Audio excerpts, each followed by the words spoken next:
Hello students, इससे पहले class में हम लोगों ने पढ़ा था जीवन शक्ति सिद्धांत और उसका अंत किस तरह से हुआ था। तो एक बार हम फिर से उसे रिवीजन करते हैं। तो इसे एक बार देखें। जीवन शक्ति सिद्धांत का प्रतिपादन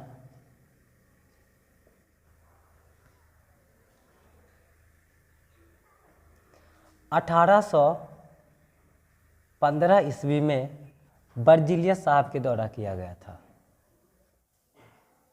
बर्जिलियस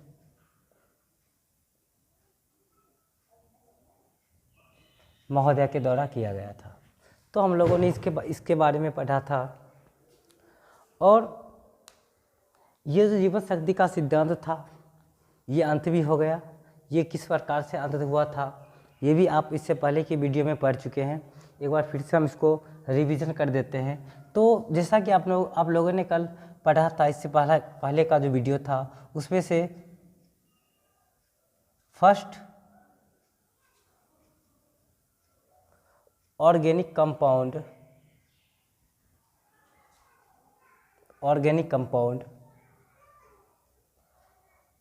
1828 ईस्वी में बहलर महोदय के द्वारा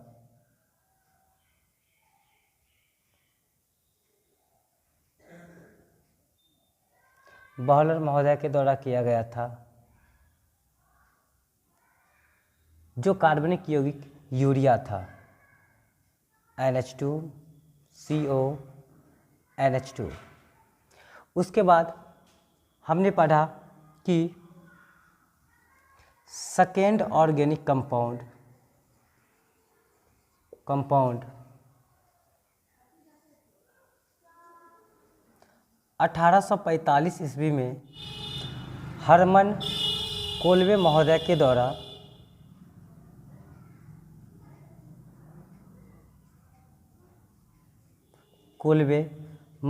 द्वारा किया गया था। जो कार्बनिक यौगिक था एसिटिक अम्ल। और थर्ड ऑर्गेनिक कंपाउंड 1856 ईस्वी में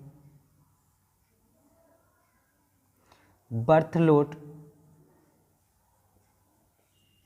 महोदय के द्वारा मीथेन जैसा कार्बनिक यौगिक का निर्माण किया गया था। एक चीज़ यहाँ पर आप लोग याद रखें कि अगर आपसे पूछा जाए कि पहला कार्बनिक यौगिक क्या है जो प्रयोगशाला में बनाया गया, तो आप सीधा सा इसका जवाब देंगे यूरिया। ये है हमारा यूरिया। और दूसरा कार्बनिक यौगिक एसिटिक अम्ल, एसिटिक एसिड था। अगर आपसे पूछा जाए कि पहला कार्बनिक यौगिक कौन था जो तत्वों के द्वारा बनाया गया था, तो तत्वों के द्वारा बनाया गया पहला कार्बनिक यौगिक की बात आए तो यहाँ पर हो जाएगा एसिटिक एसिड। क्योंकि एसिटिक एसिड जो है ये कार्बन, हाइड्रोजन और ऑक्सीजन को संयोजित करने से बनाया गया था। और ये सभी क्या आप तत्व हैं, ठीक है, तत्वों के द्वारा बनाया गया था। तो इस प्रकार से जीवन शक्ति सिद्धांत का अंत हो गया। तो जब जीवन शक्ति सिद्धांत का अंत हुआ तो कार्बनिक यौगिक का परिभाषा कुछ अलग ढंग से आप लोगों के सामने प्रस्तुत किया गया। वो देखिए क्या था। जब जीवन शक्ति सिद्धांत का अंत हो गया तो उसके बाद कार्बनिक रसायन विज्ञान को अलग तरीके से परिभाषित किया जाने लगा। वो किस तरह से था देखिए। तो कार्बनिक रसायन का परिभाषा रसायन विज्ञान की वह शाखा जिसके अंतर्गत हाइड्रोकार्बन एवं उसके व्युत्पन्न का अध्ययन किया जाता है। अब यहाँ पर एक चीज़ देखिए, नाम से ही पता चल रहा है हाइड्रोकार्बन। हाइड्रो मीन्स हाइड्रोजन और कार्बन मीन्स कार्बन, यानी कि हाइड्रोजन और कार्बन। तो वैसा यौगिक जिसमें कार्बन और हाइड्रोजन दोनों एक साथ उपस्थित हो उसे हाइड्रोकार्बन कहेंगे। अब यहाँ पर एक चीज़ इसका एग्जाम्पल देखें हाइड्रोकार्बन का। तो हाइड्रोकार्बन में मैंने आपको क्या बताया, हाइड्रोजन और कार्बन दोनों एक साथ उपस्थित होगा तो उस यौगिक को हम लोग हाइड्रोकार्बन कहेंगे। For example CH4, methane,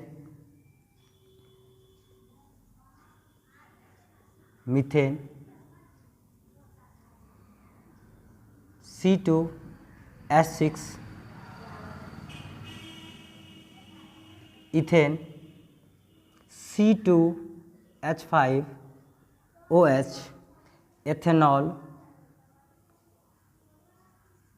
ethanol, ETC।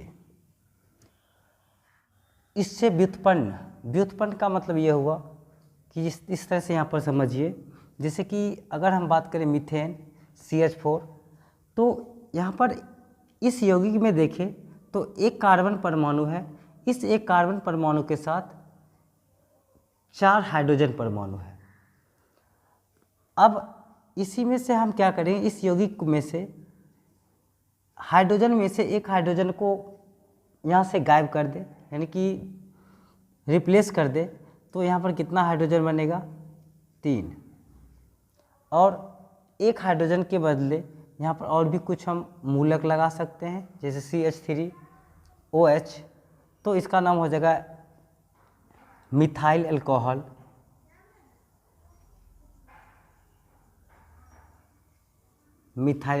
से C2H6 है, इसका नाम होता है इथेन।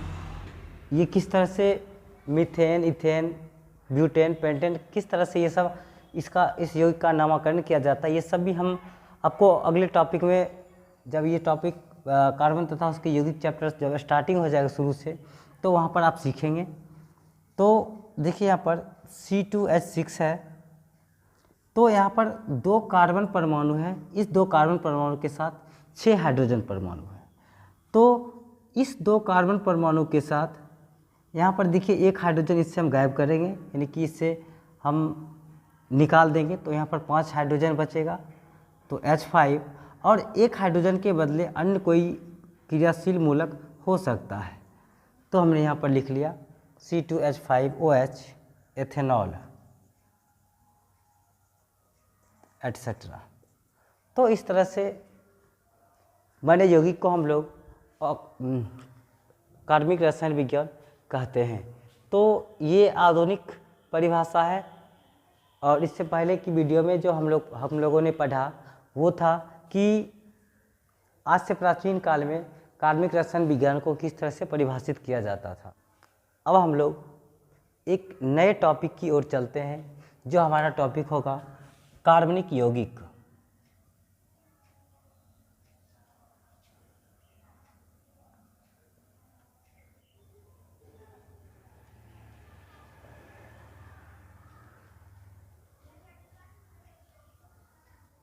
वैसा यौगिक जिसमें कार्बन एवं हाइड्रोजन दोनों एक साथ उपस्थित होगा उसे हम कार्बनिक यौगिक कहेंगे या हाइड्रोकार्बन कहेंगे। फॉर एग्जाम्पल CH4,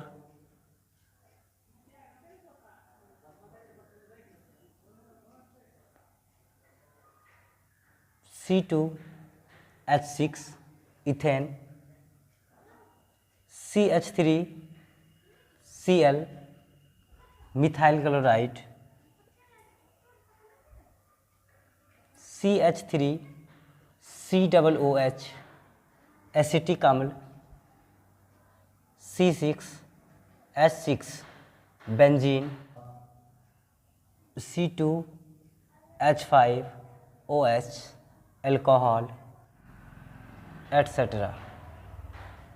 तो ये सभी यौगिक कार्बनिक यौगिक कहलाएंगे, क्योंकि यहाँ पर आप देखिए कि कार्बन और हाइड्रोजन दोनों एक साथ उपस्थित है, इसलिए ये कार्बनिक यौगिक कहलाएगा। इसमें भी उसी तरह से देखिए कार्बन हाइड्रोजन एक साथ है, carbon hydrogen, carbon hydrogen, carbon hydrogen. Carbon hydrogen दोनों एक साथ उपस्थित है, इसलिए ये सभी यौगिक कार्बनिक यौगिक कहलाएंगे। और यह इसका एक अपवाद भी होता है, इसका एक अपवाद होगा, वो होगा यूरिया NH2CO NH2। यूरिया, ये यूरिया जो है ये भी कार्बनिक यौगिक है, लेकिन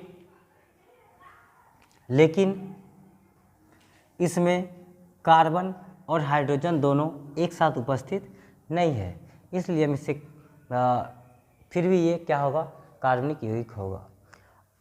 अब इसके बाद हम लोग बात करेंगे अकार्बनिक यौगिक, inorganic compounds.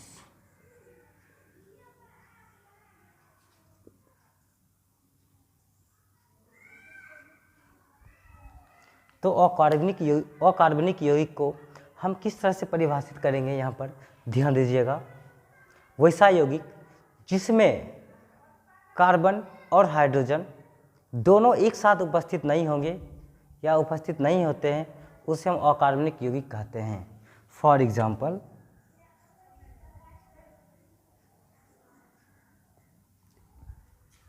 CO2, H2O, NH3,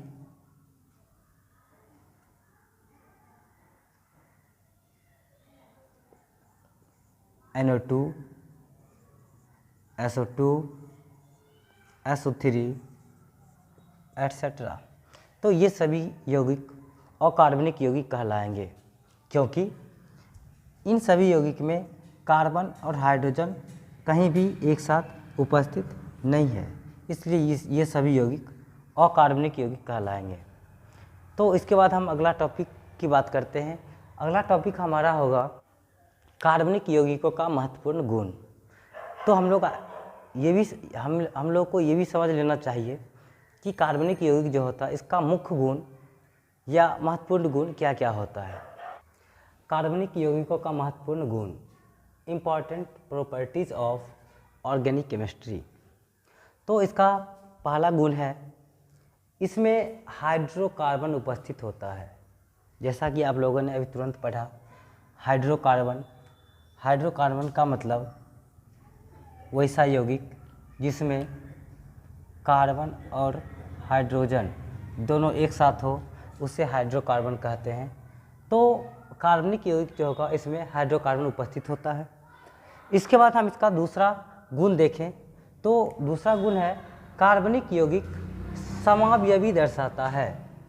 कार्बनिक यौगिक जो होगा ये समावयवी दर्शाता है। इन चीज़ों को आप आगे का जो लेक्चर होगा उसमें आप इसे अच्छी तरह से कवर कर पाएंगे। थोड़ा सा इसके बारे में जान लीजिए, समावयवी का मतलब क्या होता है।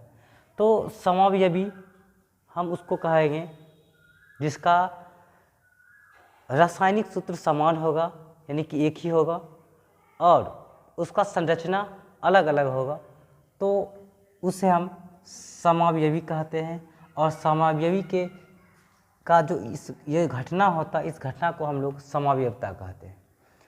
कार्बनिक यौगिक का तीसरा गुण, इसका अवयवी परमाणु सहसंयोजी बंधन के द्वारा जुड़ा होता है। सहसंयोजी यौगिक क्या होता है ये भी आप आगे का जो वीडियो होगा उसमें आप पढ़ेंगे। यहाँ पर हम ज़्यादा टाइम नहीं देंगे क्योंकि यहाँ पर इंट्रोडक्शन है, इसमें बहुत ज़्यादा टाइम लग रहा है, इसलिए चलिए थोड़ा सा समझ लीजिए। सहसंयोजी बंधन का मतलब होता है जब दो परमाणु आपस में इलेक्ट्रॉन का साझेदारी करके बॉन्ड का निर्माण करता है या यौगिक का निर्माण करता है, तो उस यौगिक को हम लोग सहसंयोजी यौगिक कहते हैं। इसके बाद इसका अगला पॉइंट होगा इसका द्रव्यनांक, क्वथनांक एवं घनत्व यौगिक में उपस्थित कार्बन परमाणु के संख्या के व्युत्क्रमानुपाती होता है। इसको फिर से समझिए आप, कह रहे कि इसका द्रव्यनांक, क्वथनांक एवं घनत्व यौगिक में उपस्थित कार्बन परमाणु के संख्या के व्युत्क्रमानुपाती होता है। अगला पॉइंट होगा हमारा कार्बनिक यौगिक जल में अविलय, यानी कि कार्बनिक यौगिक जो होता है इसको जब आप जल में विलय करेंगे तो वो नहीं विलय हुआ, यानी कि जल में अविलय होता है। जबकि कार्बनिक विलायकों जैसे कार्बनिक विलायक ईथर, अल्कोहल, फिनॉल, एसीटोन, तो इसमें क्या होता है, विलय होता है। इसके बाद अगला पॉइंट हमारा होगा, यह विलयन में आयन नहीं देता है, अर्थात विद्युत अनअपघट्य होता है। कार्बनिक यौगिक जो होता है जब आप इसको जल में घोलोगे तो ये आयन नहीं देगा। जिस तरह से, जैसे इस तरह से अगर सोडियम को आप या NaCl को जब आप जल में घोलते हो या जल में विलय करते हो तो ये आयन देता है। क्यों? क्योंकि ये अकार्बनिक यौगिक है, राइट। जल में जब इसको विलय करेंगे तो Na++ Cl- में टूट जाता है, तो ये जो यहाँ पर है ये दोनों इसका आयन हुआ। तो इस तरह से कार्बनिक यौगिक का ये महत्वपूर्ण गुण था। अब हम लोग बात करते हैं अकार्बनिक यौगिक का महत्वपूर्ण गुण। अकार्बनिक यौगिकों का महत्वपूर्ण गुण, important properties of inorganic compounds. तो इसमें देखिए इसका पहला गुण जो होगा, इसमें हाइड्रोकार्बन उपस्थित नहीं होता है, यानी कि इसमें अकार्बनिक यौगिक में हाइड्रोजन और कार्बन दोनों एक साथ उपस्थित नहीं होता है, जैसा कि आप लोगों ने इससे अभी कुछ देर पहले देखा। उसके बाद अगला पॉइंट हमारा होगा, अकार्बनिक यौगिक समावयवी नहीं दर्शाता है। अकार्बनिक यौगिक समावयवी नहीं दर्शाता है।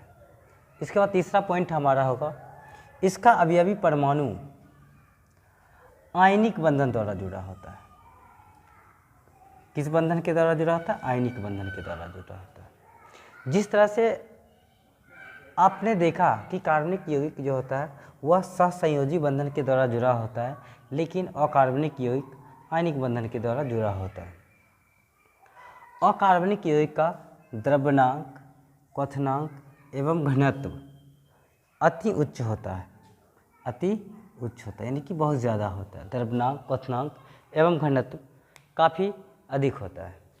इसके बाद अगला पॉइंट होगा हमारा, कार्बनिक यौगिक जल में विलय होता है,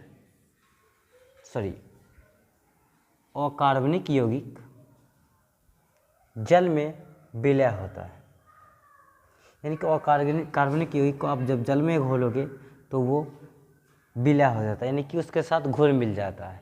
इसके बाद अगला पॉइंट हमारा होगा, यह विलयन में आयन देता है, अर्थात विद्युत अपघट्य होता है। जो यौगिक जल में आयन देगा तो उसको हम बोलेंगे विद्युत अपघट्य। फॉर एग्जांपल HCl हाइड्रोक्लोरिक अम्ल, NaCl sodium chloride, MgO magnesium oxide. अगर बात करें कि ये किस तरह से आयन देता है तो यहाँ पर देखिए, अगर हम HCl की बात करें, HCl, तो इसको जब हम जल में घोलते हैं तो ये आयन देता है H++ Cl-। उसी तरह से NaCl को जब जल में विलय करेंगे तो यह टूटेगा, आयन देगा Na++ Cl-।